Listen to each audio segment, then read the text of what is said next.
Jammu Kashmir Study Center is actually a think tank. It is a place, a platform where all the voices which have always been silent are heard today. It is a platform that brings people from across the country who have a same ideology to bring the voice of Kashmir to the last person in India. So a part of Jammu Kashmir Conclave, today we have Mr. Annamalai ji, and let's start the show.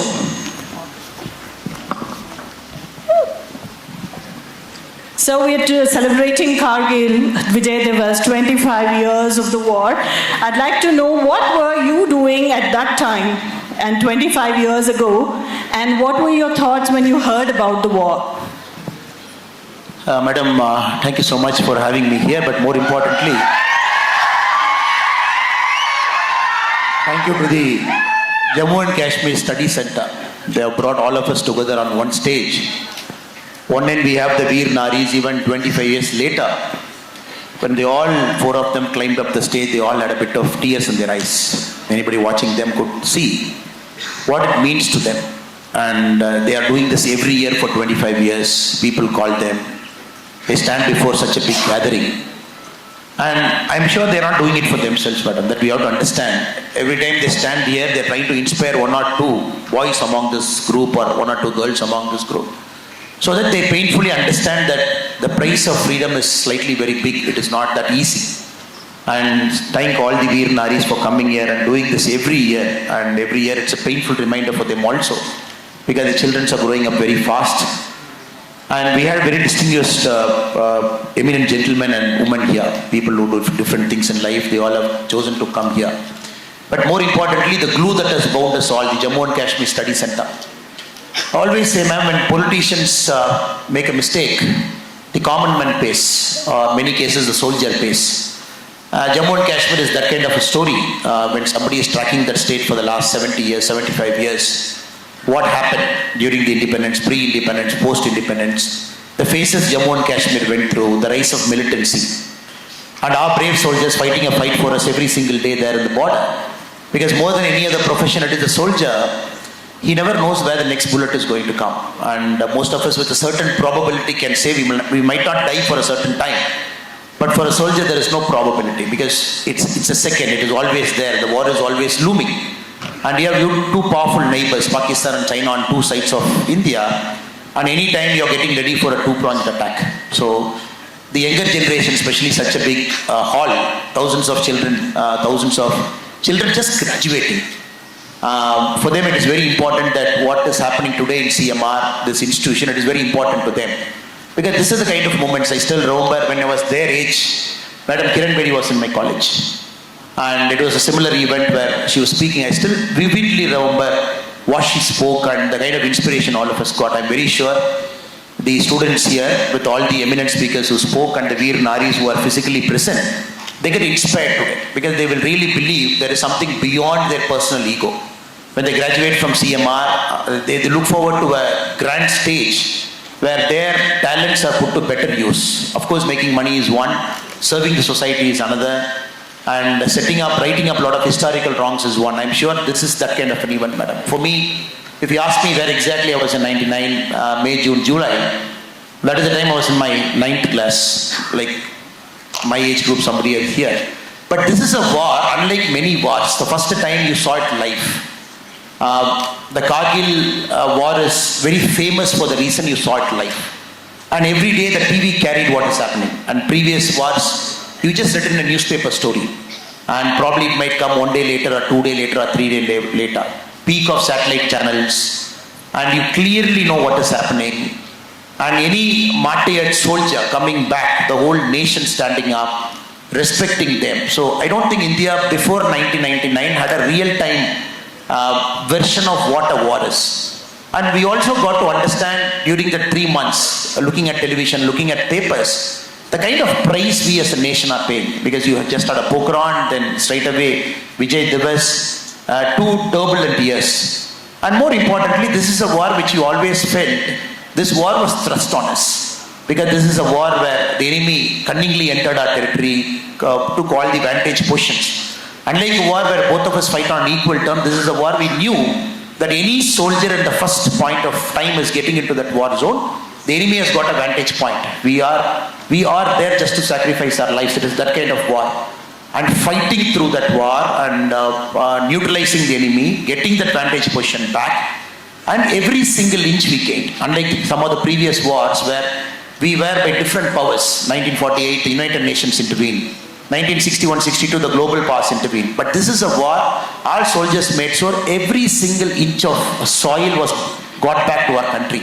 And that is why this war is very special to all of us. Because one, you saw it live, you know the kind of sacrifice the army soldiers they are paying, and more importantly, I believe the respect for the army went up multiple notches. I always believe a country which doesn't respect its soldiers, that country is inevitably doomed to fail. And when I came in, people are cheering loudly, happily. It is all okay because we do some small work here and there, and probably they feel happy that what we do resonates with them. But I believe when Senthil Kumar ji spoke, through camera, he's telling us a story of nationalism. That is very important. I think that is why you have called him. And all the cinematography that he has done through camera is filling you. You brought the former chief secretary here. It is impossible, in the current government setup for a civil servant, 35, 37 years in his long journey, retiring with the word called integrity attached to them, retiring with the word called public service attached to them, because anybody can take a shortcut.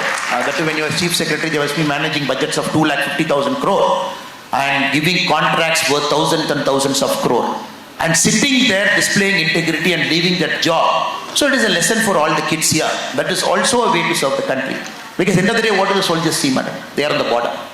And they expect all of us to behave proper human beings. The soldiers expect all of us to behave with proper integrity. The soldiers expect all of us to stand behind them when the need comes. That is the only price a soldier is expecting. Nothing else is expected. Because normally we celebrate martyred soldiers, rightly so. That is very important. All the martyred soldiers we celebrate because their spirit has to live on. But we also have to understand, a soldier, the family pays a price. Man is a social animal. You take a man outside the family, you put him in a border area for 6 months, 1 year, with a 30-day leave every year.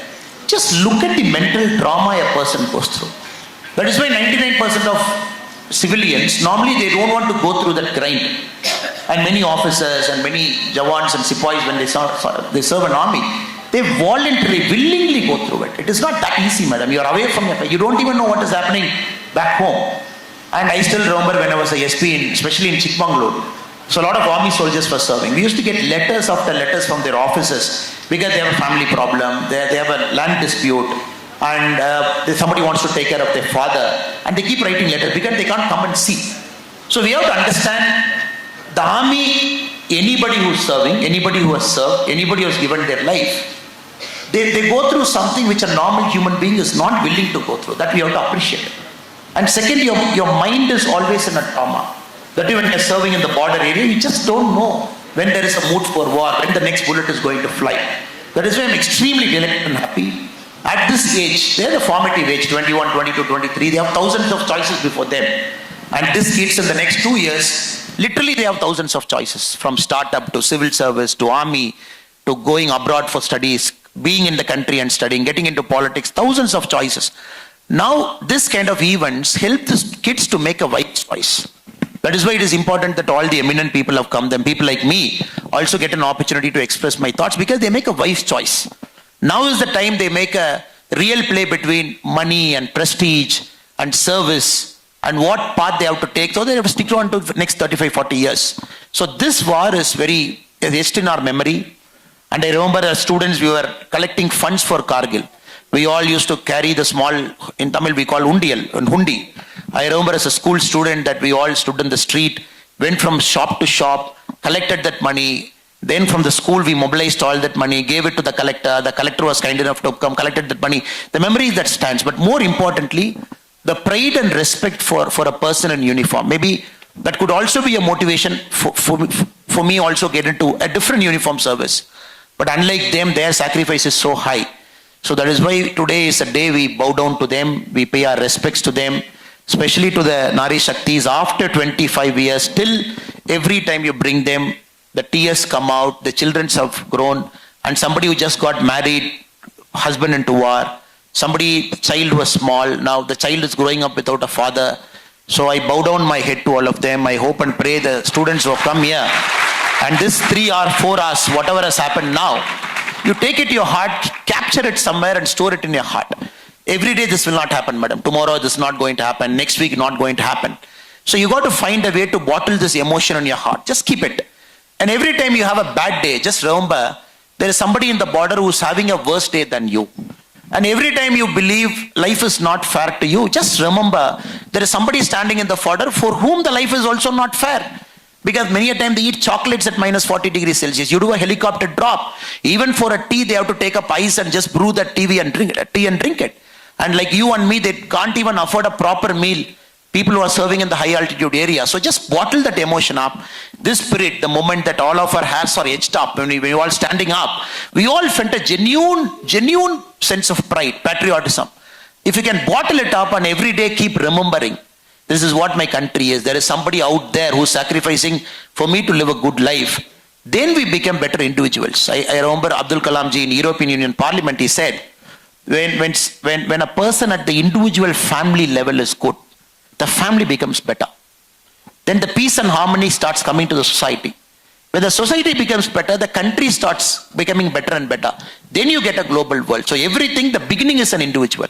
I hope and pray this kind of events today, what happened, it gives that spirit to that individual. Sorry for the long answer for a straightforward question, but I thought today is not about me. I think it is about the great people who are here, because thousands of people, we all do small work here.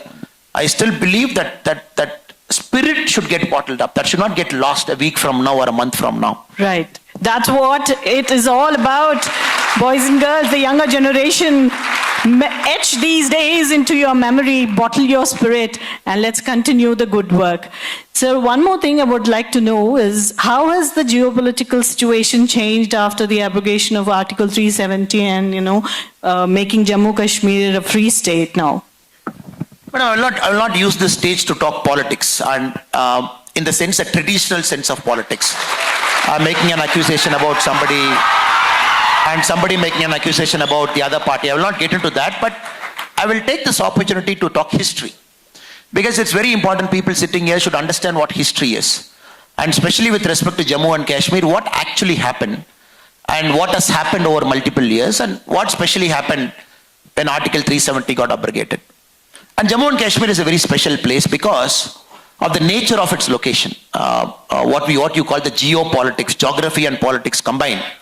It is located in an area where last 2000 years it was always a strategic vantage point.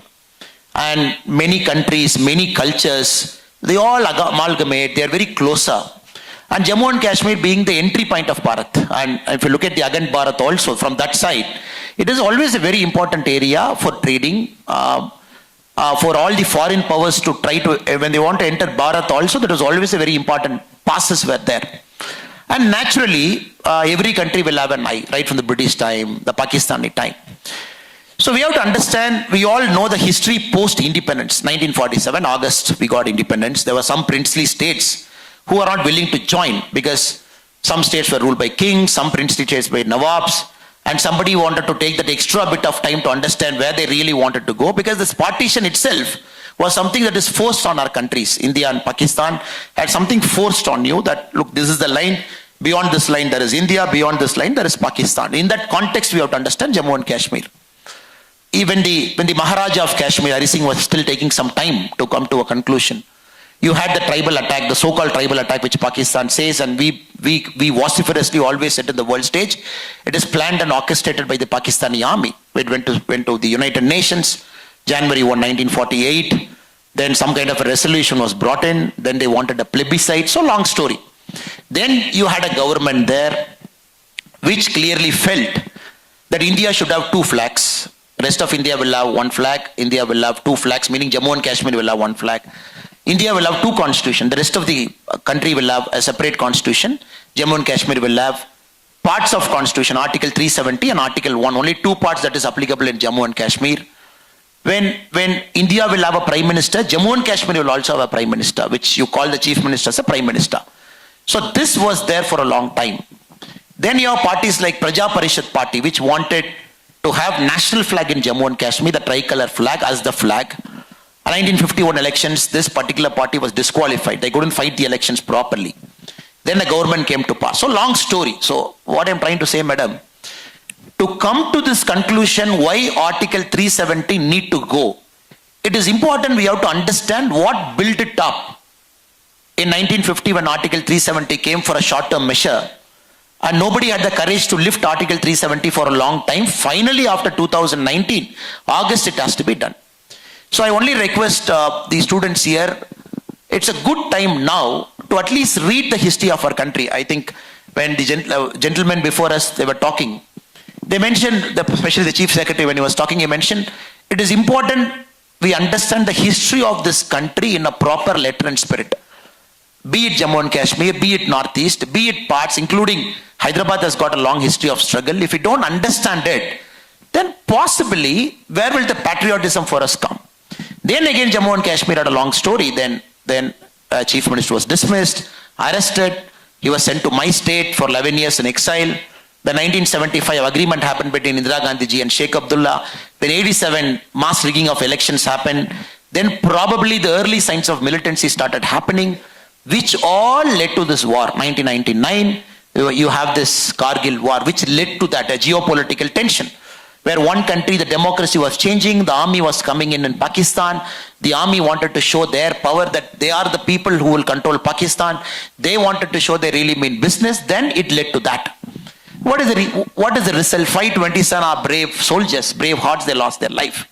A lot of geopolitical confusion, not adhering to a spirit, making sure the spirit of Jammu and Kashmir was killed at a particular point of time, because you had two constitutions, two prime ministers, two flags, which in a civilized democratic country cannot coexist, and the absence of democracy, rigging of elections, banning of political parties, so everything led one after the other.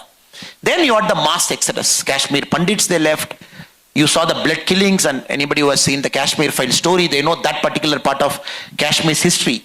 1989, early part of 90s, till about 1999 it went. Then the 1999 war happened, for the whole world was watching what is happening in Jammu and Kashmir. Now, possibly in our generation, I think a lot of generation has waited, madam. Especially this generation with a lot of pride can say, August 2019, when 370 was abrogated, we said right to a historical wrong. The Constitution of India that is applicable to the rest of the country is going to be applicable to the whole of Jammu and Kashmir in letter and spirit. An historical wrong that was committed in 1950, which was inserted in our constitution, again 35A, 370 was removed, which made sure, very small things, a woman born in Jammu and Kashmir, married outside Jammu and Kashmir, will have right to inherit a property there, very small things.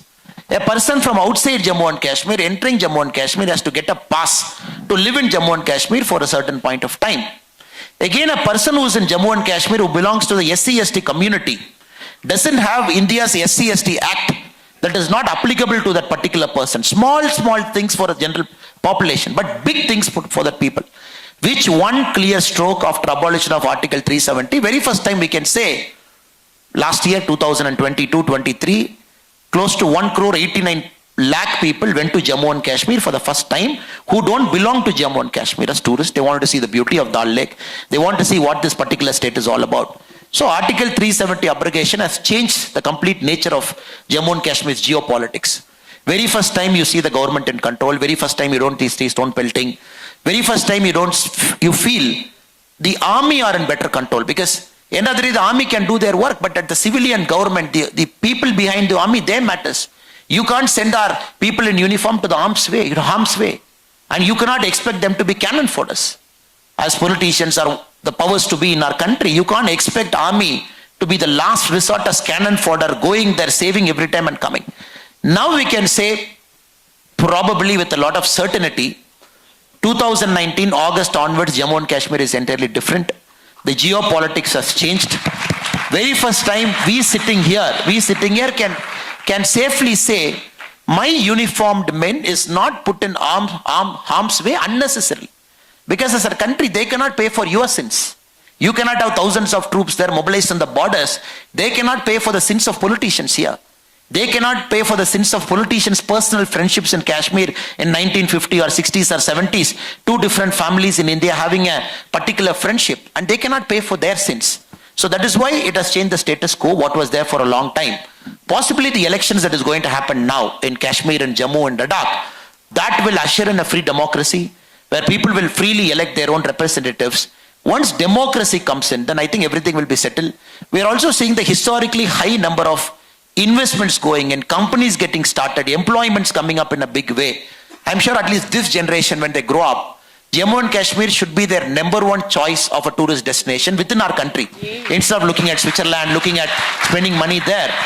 Since 1 crore 89 lakh people have chosen to go to Kashmir in 1 year, I'm sure when these kids grow up, when they have families, with their children, and they look at Jammu and Kashmir as a paradise on earth, truly it's a paradise on earth. Anybody who has gone to J&K will vouch for it.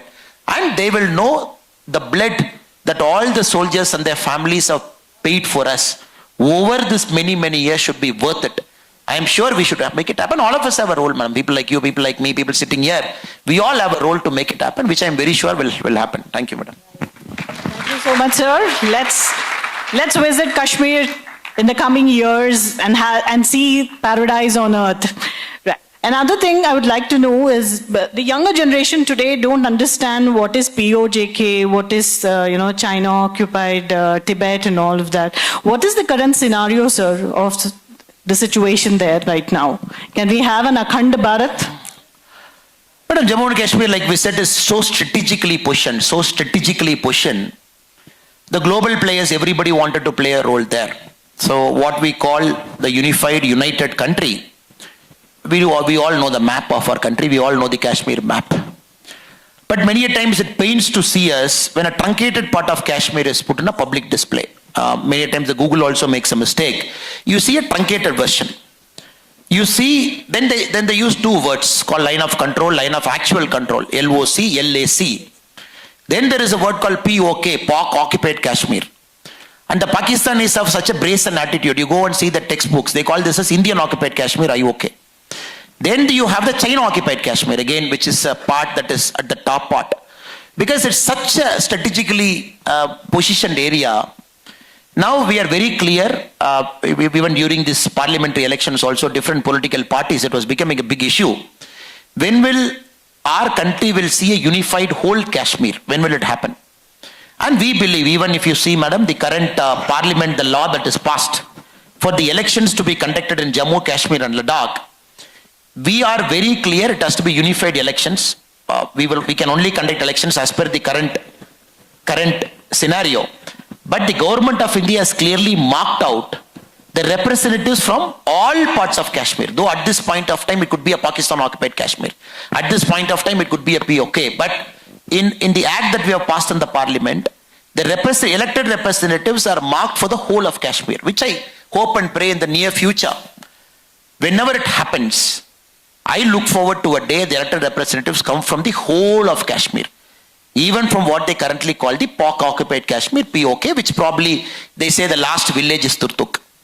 Now the second way of looking at it, madam, I always say economics trumps politics, because economics should be one step ahead of politics. Because India is not a country that takes things lying down now. Because we are a fast growing country, $5.1 trillion we are hitting now. 2030 we should be hitting $10 trillion. Then possibly you're looking at a country, by the time our kids graduate and their first job by 2030, they will live in this country where we will be the third largest economic power in the world. You will have US above you, you will have China above you, then you are there.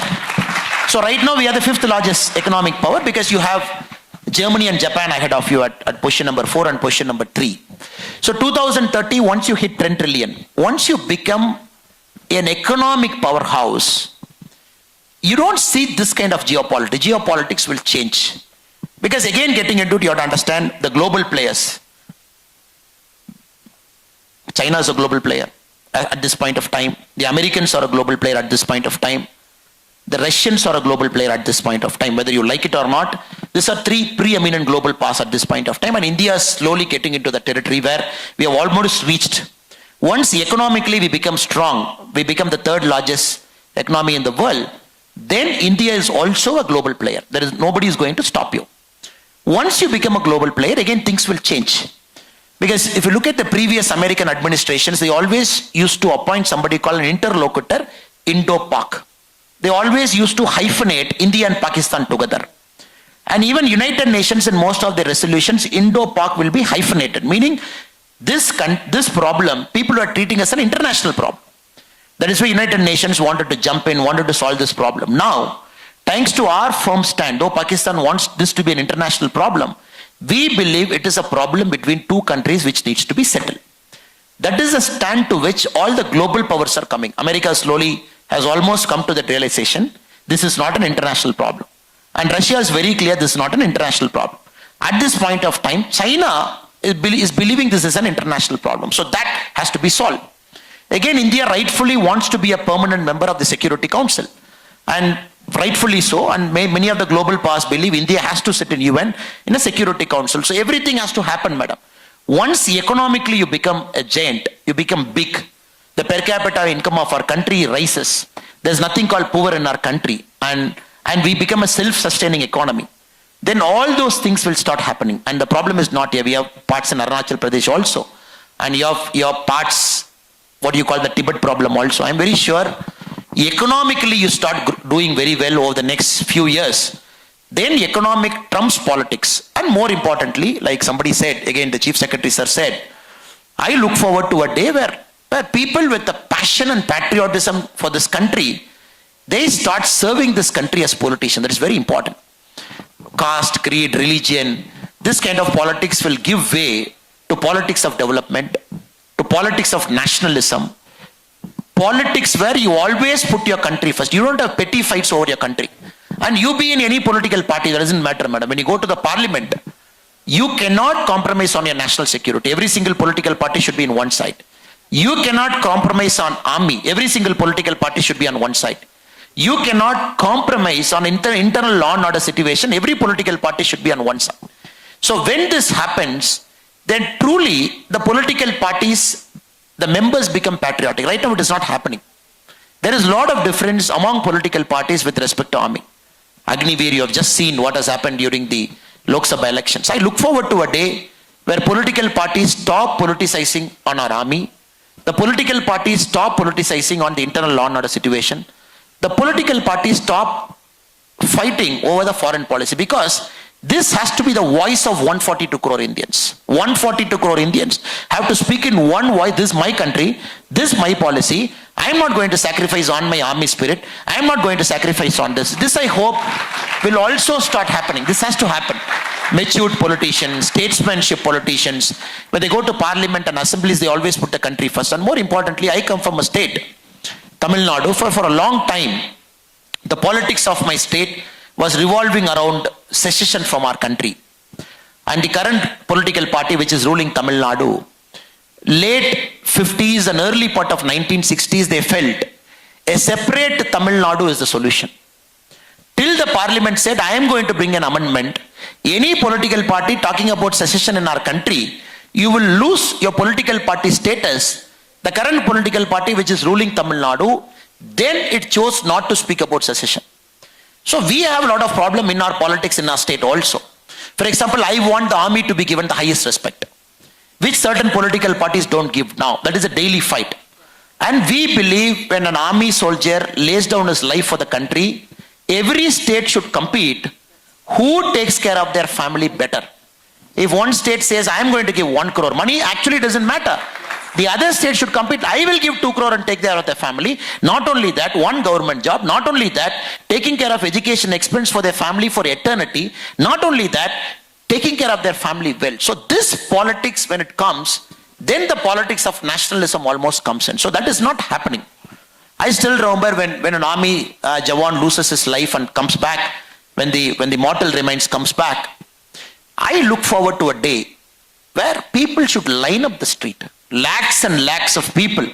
You be whoever you are. Just the only job on that day is to leave everything, be there for that family, pay our last respects. Lakhs and lakhs. I'm not talking about thousands and thousands. Not hundreds or hundreds. It is army's job to come and then they will do it. No, madam. When all these three things happen, then we got our politics right. Somewhere now I can speak for my state. The politics with respect to nationalism is not right. And we are working, a lot of us are putting our best effort to make sure this becomes right. So everything have to happen together. Though it is a very complex, but one solution cannot give you, madam. When you talk about POK, when you talk about this, economics have to come. You should have responsible politicians in the parliament. The politics of a state should have a national character. When together we do this, then we will not have terms like POK. We will not terms like India Pak hyphenation. So I'm sure maybe 10, 15, 20 years from now, we are slowly moving towards that territory. It should happen, it will happen. Wonderful. So, sir says it's country first and nationalism. So, based on that, I would really like to know how should we inculcate nationalism in all the young generation today? What procedures have to be taken? Where should it start from? There is this very famous quote I read when I was a young kid like them. It says at 20 you are an idealist. At 40, if you are still an idealist, you are a fool. Because the ways of life change a person from their idealism. And these guys right now, the kids who are sitting here are extremely idealist. There's no doubt. Not even 1% here. You cannot say that he doesn't have idealism at heart. And every single kid who's sitting inside this hall, everybody is patriotic. There's not even a 1% doubt somebody is not patriotic. And every single kid who's sitting inside this thing right now, they put their country first. Not even a doubt. But the problem is, they'll be leaving this campus in about 6 months, 1 year's time. They'll be seeing the real world. That is where the problem comes. And this kid should always have that confidence that taxpayers' money is wisely utilized. That is number one. You cannot have a situation in our country that honest person, I pay my tax. Somebody doesn't pay my tax. The law is very slow to catch them up. So these are the things they will see. The first day the auditors will come. Somebody will be big in their life 10 years from now. The auditors will come and say, can I talk about tax exemption? And moment we are earning okay, we can take care of our family, we can take care of our kids' education. I don't think what is tax exemption. You are paying it for the country. And the country needs to put roads and country needs to pay for the armed forces, take care of them. Even if you're a 100 crore guy, you're earning so much, the auditor will earn a money from you but just by talking about tax exemption. A country shouldn't talk about tax exemption once you are reasonably okay. Once you're able to take care of your family. I think they'll be seeing that. And after a point of time, they'll be seeing corruption in their lives. Then the question they'll be asking is, I am giving so much to my country. Is my country giving back anything to me? Moment that questions come, we are in a dangerous territory. I am giving so much to my country. So all of us, we pay a sacrifice, madam. It is not that every single person, they give something to that country. At a point of time, inflection point, somehow you think the country is not treating you well. As a citizen, you are not getting the services. As a citizen, you are not getting a police that is ramrod straight. As a citizen, your public transport is not good. As a citizen, when rain comes, you see water on the road. You just have to walk. As a citizen, you feel thousands and thousands of crores stashed away somewhere. That is the time, probably mid-20s or early 30s, when they ask this question to themselves, is my country treating me fairly? And that is the time this kind of moral dilemma comes. I hope and pray the kids who are here will always ask this question. I will never ask what the country is going to give to me. I will always ask what am I going to give to this country? Because you cannot have this question ulta. Because you ask this question reverse. Because the country will always have some bad individuals. And nowadays in TV, the bad individuals get shown more than good individuals. No TV camera has got time to visit all the 4 Naris sitting here and do a follow-up story. After 25 years, how is their family? I don't see any TV channel doing it. That is a story for me. That is a positive story for me. Going and talking to those mothers, doing a story now, asking, how are your children doing? Are they okay? Do you have any problem still? Do you think the government has to do more for you? Everything is great. Everything is okay. So that story will not come. You switch on the TV from morning till night, it is all bad news, more bad news, and amplified bad news, fake news. And that somebody fighting here, this politician said something about them, the other person will respond. So this kind of stories will never make a great nation.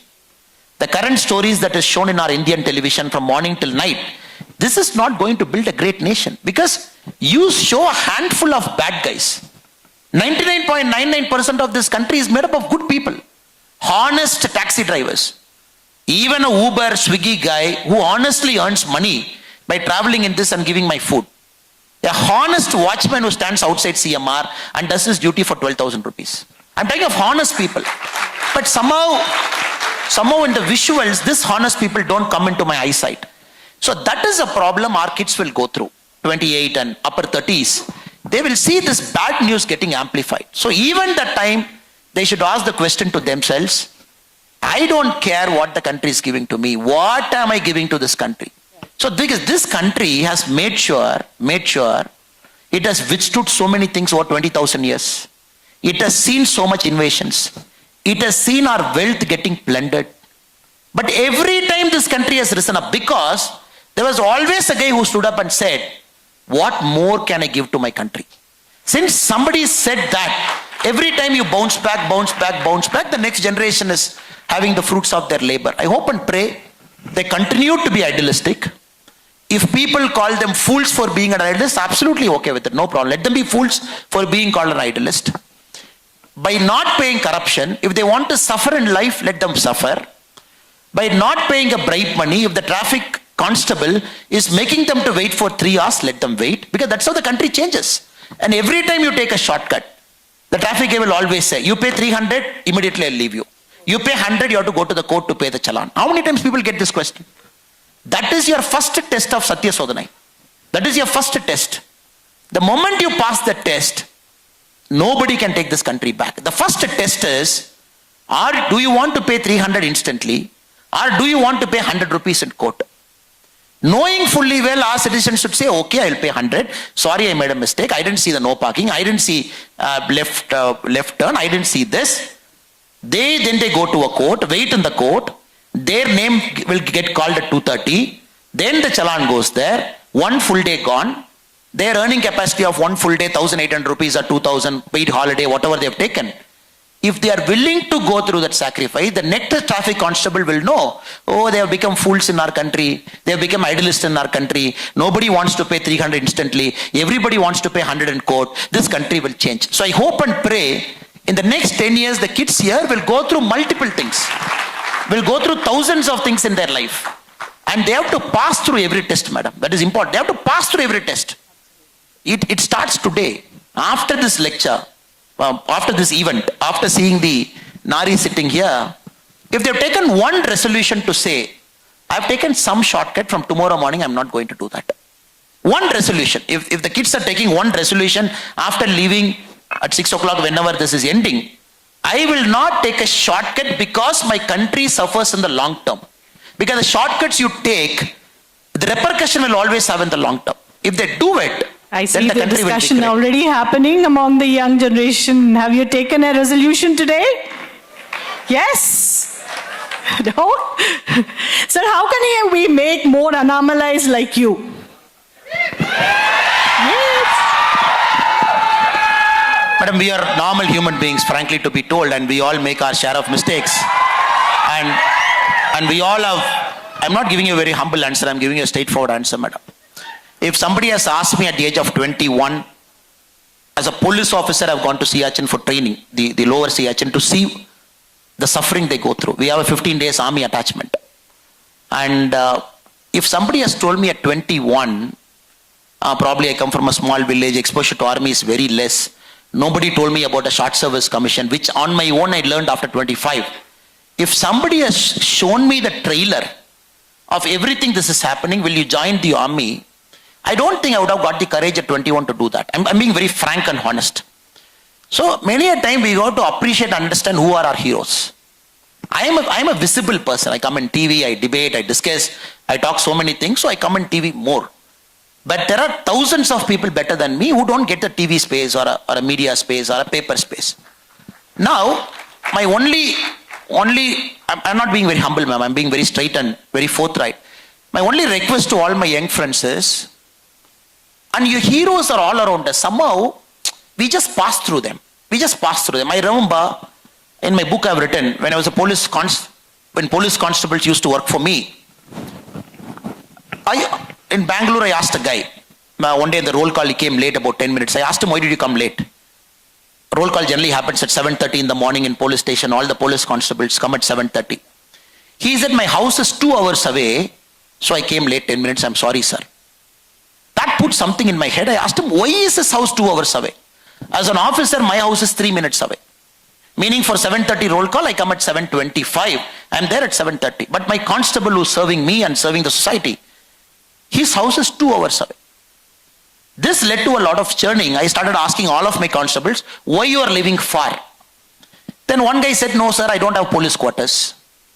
Then I have to take a house on rent. For the kind of salary I get 30,000 rupees, I can't take a house of 12,000 rupees, 14,000 rupees rent. I literally go outside Bangalore to a neighboring district. There I get a house for 8,000. I have decided that 4,000 extra should go into for my kids' education. So 2 hours in the morning, 2 hours going back in the evening, that 4 hours is worth. Because that extra 4,000 has to go to my kids' education. I've written the book about the constable name also. Now we have to understand, this guy who could have taken 10,000 rupee bribe, that in a city like Bangalore it is very easy. But this guy chose not to take it. This guy chose to put pressure on himself because he will travel the 2 hours extra, not to rent a house inside the city, just because that extra money he felt should go to his children for 2 children he had. This is a hero for me because he does 10 times more than what I do. I have my paraphernalia, cars and 10 constables to salute and government to listen to you. But this guy, nobody listens. Unless in a roll call like this, you just hear a part of his story. So, but this guy we pass every day, madam. Every day we pass. He'll be standing in some hot sun wearing a cat hat. He'll be standing there with a varicose vein in his leg. A traffic constable does his duty for more than 10 hours. For more than 2 years, the chances of you getting a varicose vein is very high.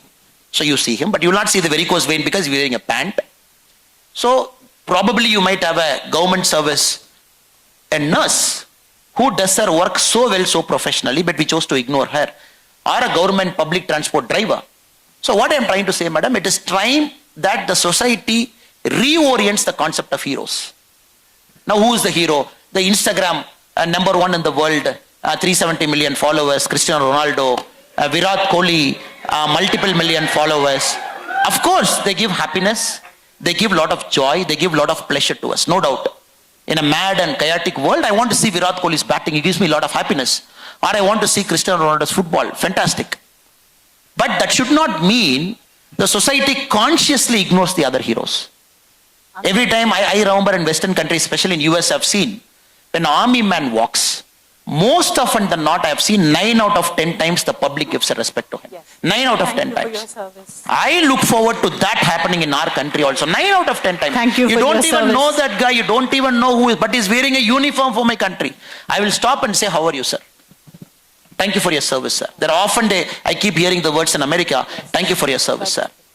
I think this we have to do, only then the juniors will do. As people, when we see an army guy, just stand up, whatever work you're doing, just put it aside. Or a fire service guy, or a police guy, or a constable, or a nurse, and say, thank you for your service. That is the only thing which will give that extra motivation to take the next bullet. Because he's ready to take the next bullet. That extra motivation to tell them, Great. we value your sacrifice. Wonderful. I think once we start doing it, the society as a whole will undergo a transformation. It's a silent transformation, madam. Silently it will break. Then the kids will become very idealistic. They'll become noble. Then they quoted Vivekananda ji. I think our directors are quoted, cinematographer, hope you become director soon, sir. Our cinematographer, Sendilana, he quoted Vivekananda ji. Vivekananda's his ultimate thing is sacrifice. Every single time sacrifice, and many of them don't know, because I come from the land where Vivekananda ji probably got his nirvana, if you look at that term. So 1893, he came to Kanyakumari. There was big rock there. If I remember the date correct, it is December 11. He asked a fisherman, how do I go to that rock? That rock is about 2 kilometers away from the shore. It very severe turbulent water. Somebody said, nobody has attempted to go to that rock. Nobody has attempted to go to that rock. So you can try swimming to reach that rock. I'm talking of 1893. 1891, 93 the speech happened, 1891, December 11. He jumped into the sea, swam 2 kilometers, climbed up that rock, did tapasya for 2 days. That is where he got the vision of Bharat Mata, what the country has to do, poverty and everything. In 2 days he sat there. Then the passerbys got worried. Why is this guy sitting there in that rock for 48 hours? Hot sun, just sitting there. Then they have to take a boat. The story goes. Then they have to take a boat to bring him back. If Vivekananda that day has thought about, the water is so turbulent, why should I jump? Because he had this inner calling, I have to go to that rock. That is the Vivekananda rock, which a monument is built there. And what I'm trying to convey through this is, sometimes our youngsters have to jump, not worry about consequence. Just trust your skill and talent. Just jump into that water, keep swimming. That's the thing. It will inevitably take you to a place. And God has got some idea for everybody. And again, a gentleman, when he spoke, he said, somebody is corrupt. The family is questioning, he is corrupt. Why is he become corrupt? He being corrupt is useless to us. And India, corruption is a big problem, madam. It's normally we speak nice things in an audience. We all speak great things, nice things. We don't take that monkey out of that bag and leave that monkey to say, look, here is a monkey, ugly monkey. But till we kill corruption in our country, then corruption also kills patriotism. Corruption also kills a sense of service.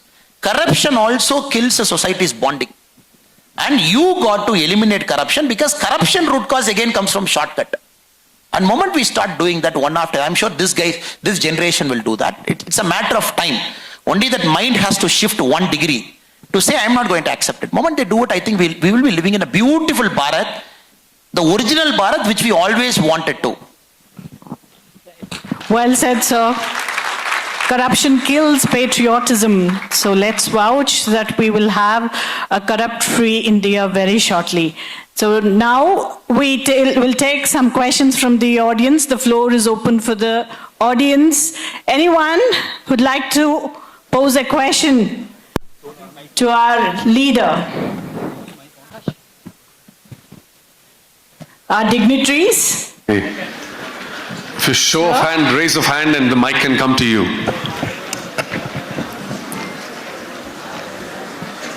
Right, please stand up with the hand up so that we can get you the mic. There we go.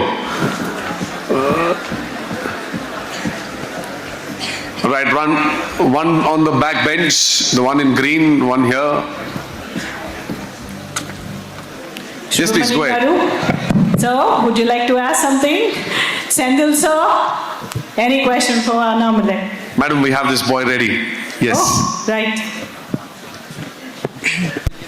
So something for our audience in Telugu?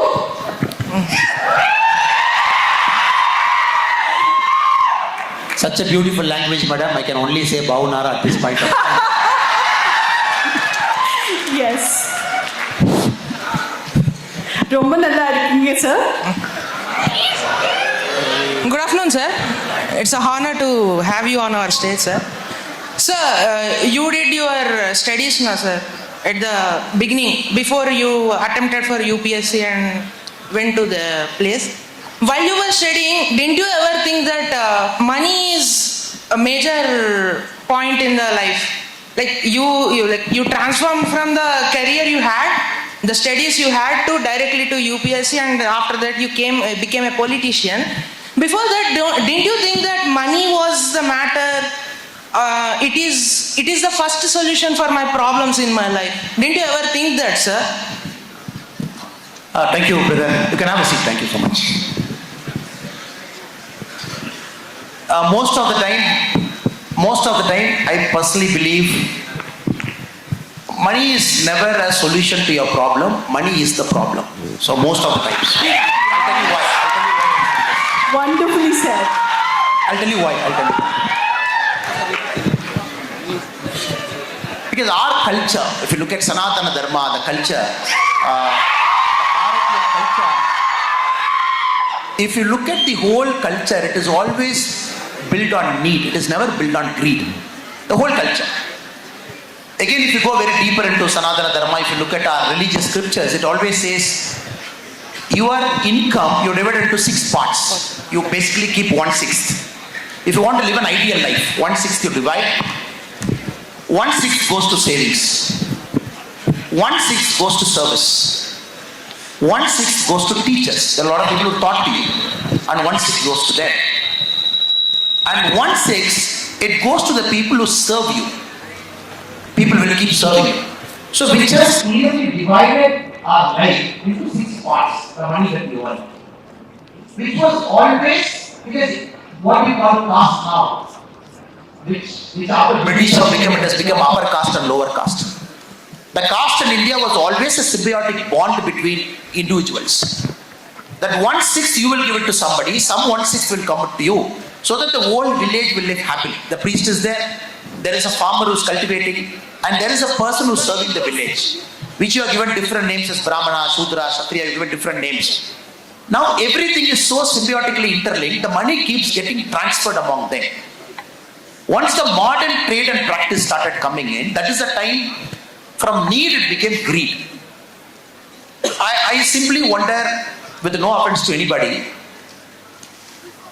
if you look at people who have more money, one house is enough, you have built a second house, probably a third house, 2 houses on EMI. You keep that guy in the one chair. One guy happily living in one house, you keep him in one chair.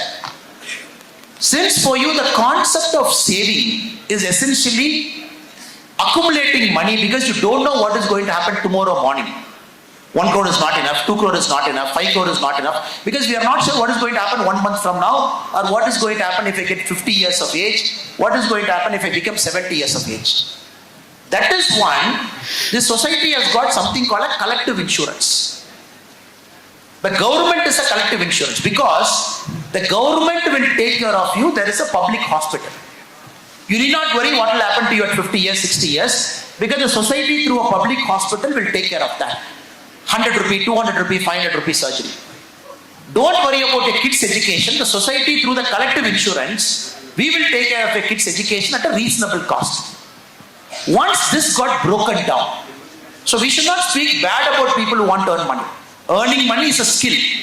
Probably I don't have a skill. Since me not having that skill, I cannot say our Reddy Garu has earned so much money is bad. No. You have to understand. He has got a skill. He has got a skill. And he has decided, I am going to put my money for societal use. Who builds this many colleges? 15,000 kids now in 2 square kilometer area. 5 engineering colleges, 1 medical, 1 pharmacy. Then people also decide, how am I going to put my money to better use? Him earning the money is not a sin. Him not spending the money wisely is a sin. So let us not demean people who have money. At the same time, let us appreciate people who live within their need. It's a complex question to answer, brother. It's a very high-end philosophical treatise. That is why communists came in. Since we couldn't solve the social versus individual problem, then Karl Marx wrote the Communist Manifesto. He said we will solve the problem by communist method. Since he couldn't solve it efficiently, then the capitalist treatise came. They said we will solve it efficiently. What I'm telling you is, it is a personal choice you have to make. Personal choice you have to make. Narayana Murthy, despite so much wealth, he cleans his own toilet. Which means for him money doesn't matter. I have 30,000 crore, I have 50,000 crore. For me, after 1 crore, nothing matters. Because it is going for society and happiness. I'm going to do something. For a guy with 1 crore, like my constable, or 1 lakh with my constable, like my constable, honestly he has earned. Spending it wisely, for me both are same. Or somebody like a Reddy Garu, they've earned money, but they decided to spend it for social good. So it's a complex way of thinking. I hope and pray the question that you asked now is a sign of your thinking. My answer is only one answer. If you bring Subramaniam Garu here, he will 100% give you a different answer. If you bring K.K. Senthil Kumar ji here, he will give you a different answer. If you bring the army people here, they will give you a different, because for them the concept is different. Army guy, the day he joins the army, he knows at 60 years what is his pension money. Because they know it's a certainty. Then the society has to take care of them after 60. With their understanding they're inside that army, because you serve us, we will take care of you when the time comes. So each of us will look at this problem very differently. So all I am saying is keep this discussion going. Probably over the next 5 years, 10 years, 15 years, you will start paying attention to what money is. We have to understand 1 rupee should be 1 rupee. When it becomes greed, 1 rupee becomes 100 rupee.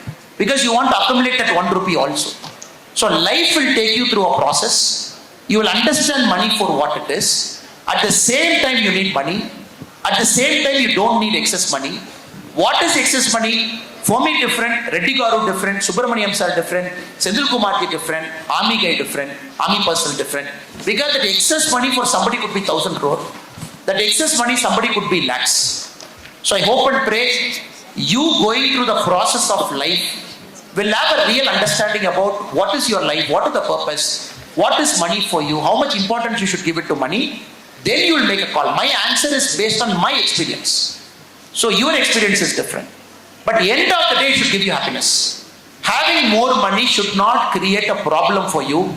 Right now I see more people having more money. I see a lot of more problems only. I'm not seeing less a problem. Thank Thank you you. so much. Thank you I very hope much. the question was answered. Yeah. Is it clear?